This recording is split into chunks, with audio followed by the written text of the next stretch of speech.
પાછા આવી જઈએ ઓપરેશન સિંદૂર ઉપર. તો ઓપરેશન સિંદૂર કર્યું છે ભારતીય સેનાએ. એના પછી કર્યું હતું ઓપરેશન કેલર. કયું કર્યું છે? Operation Keller. એના પછી કર્યું ઓપરેશન નાદેર. ઓકે, હવે વાત કરીએ ઓપરેશન સિંદૂર કર્યું એના પછી ભારત સરકારે 2 જે સિવિલ ડિફેન્સ ડ્રાઈવ છે, મોક ડ્રીલ છે, એ ભારતની અંદર યોજી હતી. તો એ પણ બંને તમારે ધ્યાન રાખવાની છે. એ હતી ઓપરેશન અભ્યાસ અને ઓપરેશન શિલ્ડ. એટલે કે ઇમરજન્સી સિચ્યુએશનની અંદર સાયરન વગાડવામાં આવે અને ભારતની અંદર જેટલા પણ સિવિલિયન્સ છે એમને એલર્ટ કરવાની એક પ્રોસેસ છે, જેને કહેવામાં આવે છે મોક ડ્રીલ છે. બરાબર છે? એ બંને ઓપરેશન છે, ઓપરેશન અભ્યાસ અને ઓપરેશન કેલર. ઓકે, રિસેન્ટલી ભારતીય જે આર્મી છે એમને બીજા 2 ઓપરેશન કર્યા છે. જે આ ટેરરિસ્ટો છે એમના જે મુખિયા કહી શકીએ આપણે, હેડ છે, એમને ખત્મ કરી દીધા છે. 3 કહી રહ્યા છે અત્યારે.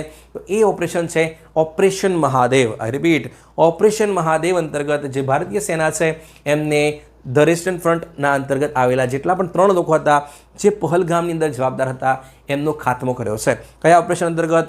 ઓપરેશન મહાદેવ અંતર્ગત. અને બીજું પણ કર્યું છે એ છે ઓપરેશન શિવશક્તિ કર્યું છે. એટલે આટલા ઓપરેશન તમારે ધ્યાન રાખવાના છે. ઓકે, ડેફિનેટલી આપણે ધ્યાન રાખ્યા જશે. બરાબર છે?